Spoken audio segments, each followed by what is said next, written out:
Ja oikein paljon tervetuloa tälle uudelle kanavalle ja tämän kanavan ensimmäisen videon ääreen. Tällä kanavalla olisi nyt tarkoitus keskittyä tämmöisiin retrojuttuihin, kuten muun muassa näihin vanhoihin legoihin, sitten myös ehkä johonkin vanhoihin videopeleihin ja ehkä johonkin muihin vanhoihin retroleluihin.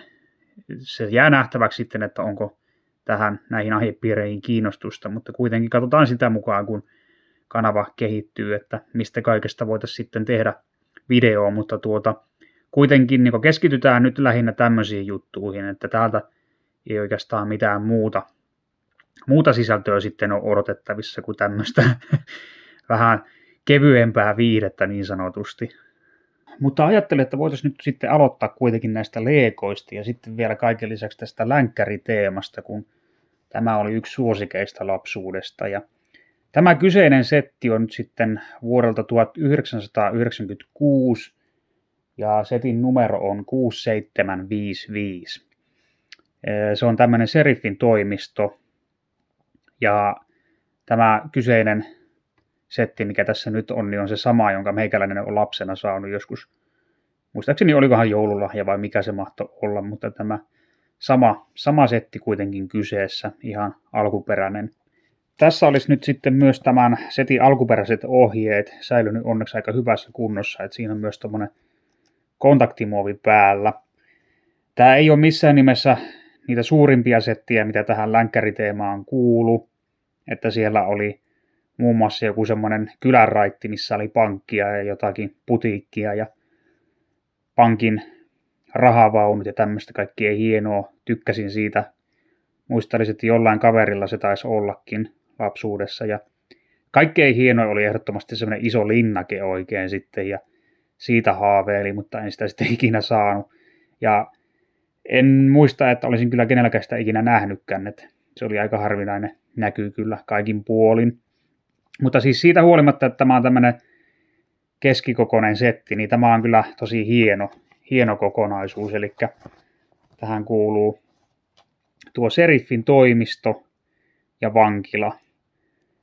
Ja sitten tässä on myös tämmöisiä pieniä toimintoja, että pystyy muun muassa tuolta vankityrmästä vapauttamaan kaverin pois, kun vetää se sinne dynamiittia tuonne taakse ja sitten seinät lentelee pitkin kämppää ja jos jostain irtosi hupia paljon lapsena, sen muistan.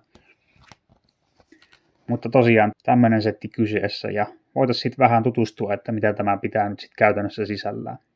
No niin, eli tämä setti sisältää 4 erilaista hahmoa ja vielä toinen toistaan hienompia.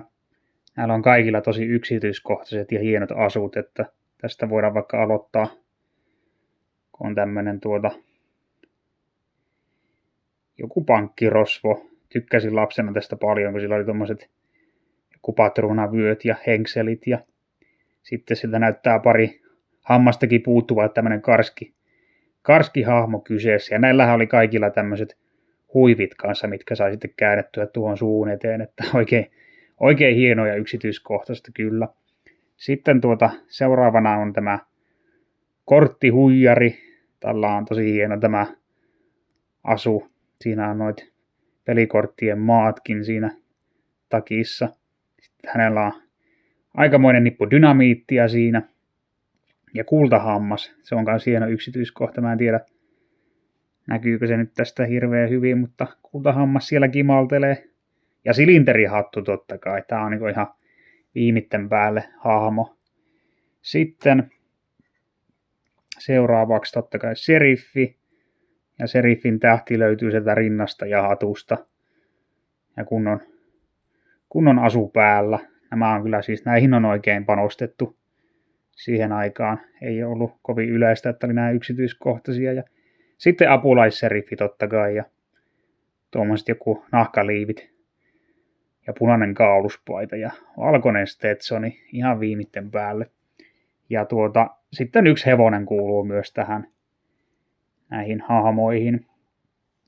Näiden uusien hienojen figuurien rinnalla oli myös paljon uutta esineistöä, kuten tämmönen Winchester Lever Action, sitten tommonen revolveri ja dynamiittia, että tätä ennen nuot oli kaikki ihan niitä musketteja, mitä oli niissä merirosvoseteissä.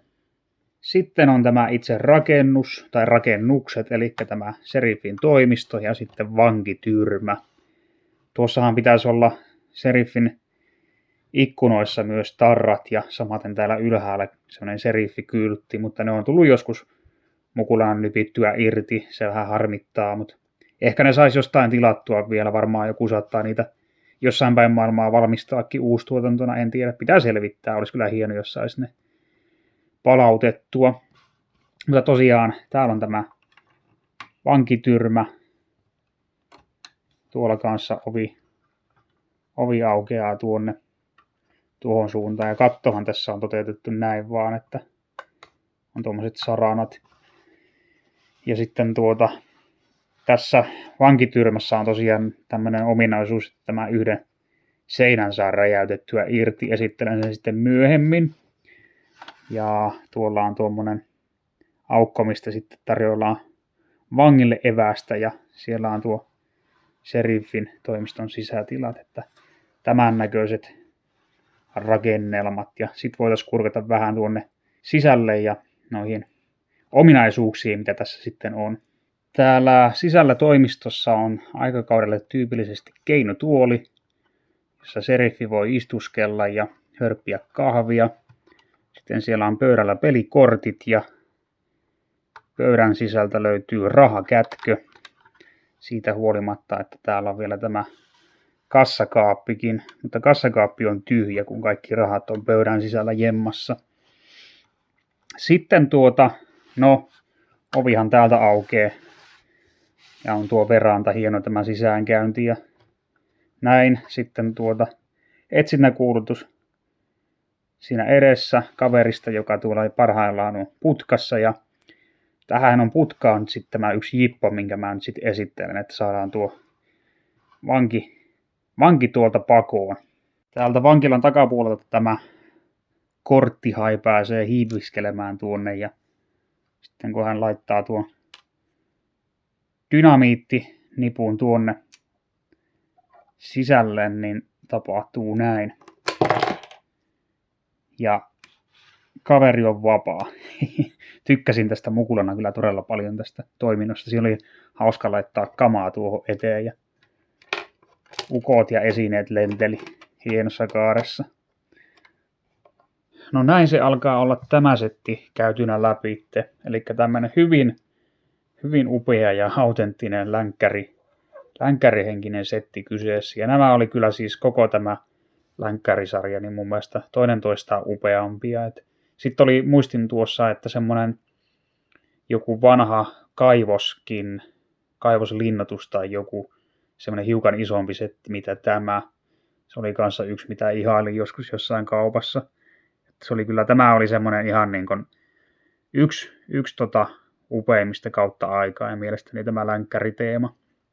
Mutta tämä video oli varmaan tässä ja nämä pysyy nyt tämmöisenä mukavan mittaisina varmaan kaikki, kun setit on kuitenkin enimmäkseen semmoisia suhteellisen pieniä, että niistä ei riitä kovin pitkäksi aikaa tutkittavaa, mutta tämä oli kumminkin nyt tämä hyvä aloitus tälle. Että seuraavaksi käydään varmaan sitten läpi pari pienempää settiä, mitkä vielä liittyy tähän länkkäriteemaan. Niistä tulee semmoinen yhtenäinen video todennäköisesti, koska ne on niin pieniä. Mutta käydään ne läpi ja katsotaan sitten, että mihin teemaan sitten hyökätään tämän länkkäriteeman jälkeen. Mutta oikein paljon kiitoksia, kun viihdyit videon parissa. Jos tämmöinen sisältö kiinnostaa, niin klikkaa ihmeessä kanavatilaukseen. Nyt päästään sitten jatkossakin ihailemaan näitä vanhoja retrohenkisiä Lego-settejä ja ehkä sitten vähän muitakin tähän aihepiirin sopivia juttuja. Mutta kiitos ja nähdään seuraavalla videolla.